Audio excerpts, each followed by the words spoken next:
In October 1971, a young radio football commentator called John Motson was seconded to BBC television on a year's trial. Aged 26, he was the youngest member of the team and so, 6 months later, he was a natural choice to commentate on the third-round FA Cup replay between non-league minnows Hereford and the mighty Newcastle United. After all, the Geordies were bound to win by a hatful of goals, the sort of one-sided contest that would merit no more than 5 or 6 minutes on Match of the Day. Motson duly drove up to the cathedral city near the Welsh border the night before the match with Ricky George, a friend who was then playing part-time for Hereford. The pair had dinner at the team hotel and were drinking in the bar afterwards when Jackie Milburn, the legendary Newcastle centre forward, walked in. At the time he was working for one of the Sunday papers as a reporter on Newcastle, and obviously we both knew him as a great hero, and so we went up to him and had a chat, recalls Motson in an exclusive interview with the Daily Express. John Motson in his famous sheepskin coat: "It changed my life because my boss on Match of the Day realized I could be trusted to commentate on a big match." John Motson, he was the one who said to Rick, "I think you should be in bed if you're playing tomorrow," and Rick said, "But I'm only a sub," and Jackie Milburn said, "If I was your manager I'd still want you in bed." To which Rick said, "Well, if I come on tomorrow and score the winning goal you'll forgive me," and sure enough that is exactly what he did.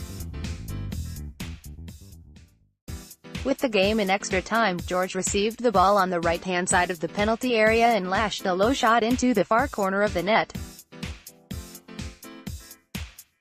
One of the greatest upsets the FA Cup had ever seen was guaranteed top billing on Motty, and Motson was on his way. Indeed, he once said, "It changed my life because my boss on Match of the Day realized I could be trusted to commentate on a big match." BBC, left to right, Trevor Brooking, Gary Lineker, John Motson, Alan Hansen. Motson went on to cover 10 World Cups, 10 European Championships, 29 FA Cup finals and more than 200 England games, and on Sunday, he will receive a special award from BAFTA in recognition of his 50 years service with the BBC. So just how blathered was Ricky George the night before that fateful match? When Motson appeared on This Is Your Life in 1996, the host Michael Aspel said it was 11 p.m. when Milburn walked in on the two men. George himself claimed it was nearer 1 o'clock than 11 o'clock, but these days, Motson is keen to play down the incident. "We'd only had a meal," he protests. "It was probably about 9:30 or something.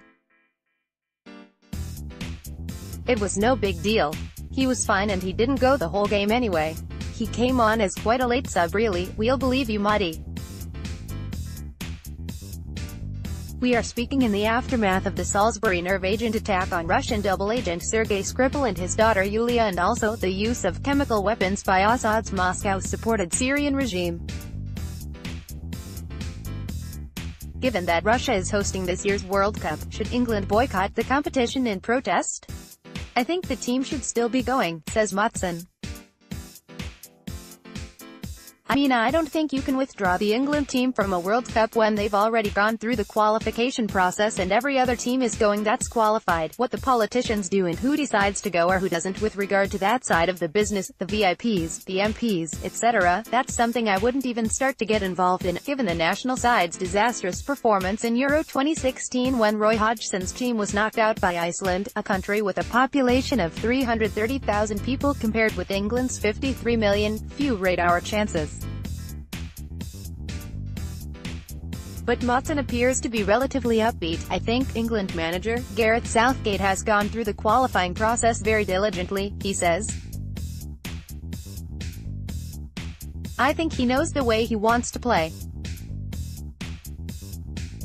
I think he could probably pick his squad tonight in all honesty, apart from maybe one or two fringe positions, and I think he exudes a certain amount of quiet confidence. It is that, really, that has convinced me that we might be on the right road to something, not just at this World Cup but with our younger players coming through. I'd like to think that English football is for the first time heading into a kind of concerted direction where we get an England DNA." Now if it's too early for that it's a shame, but I still think Southgate has got the nucleus there of a team that is capable of getting to the last 8, he explains. Looking at the Group 1, think that England ought to beat Tunisia and Panama, and I think Belgium will probably do the same, so with any luck the England-Belgium game may not be the decisive one because they might both be already qualified. If and when England do qualify for the next match, the group of Senegal and Colombia doesn't frighten me too much, certainly not on paper, so I think England can get to the quarterfinals again. The problem with the quarterfinal is if you look at the draw we're liable to meet either Germany or Brazil, and he laughs. I'm not going to put my shirt on England beating either of those teams. Getty. John Motson will be honored with a special award at this year's BAFTA. Sway will miss his distinctive adenoidal tones this summer, not least because the man with the trademark sheepskin coat never stinted on the homework he did before a match with the help of Anne, his wife of 42 years. When Manchester United captain Martin Buchan led his team to pick up the FA Cup in 1977, for example, Motson had already prepared an inspired link to John Buchan's classic novel The 39 Steps. How fitting that a man called Buchan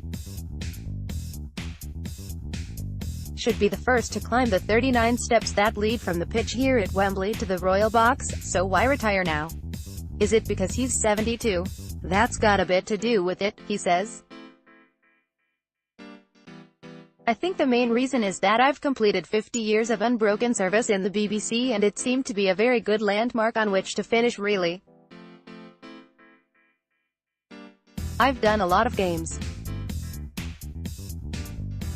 I've had a lot of good experiences, enjoyed myself immensely at the microphone for Match of the Day and also a little bit on radio, and I'm quite comfortable with the decision, because I feel as though I've more or less come to a kind of amicable full stop. I don't think I'm going to miss commentating that much because I've been doing it for so long that I probably think my voice deserves a rest. John Motson will be honored with the special award at this year's Virgin TV British Academy Television Awards on Sunday the 13th of May on BBC One at 8 p.m.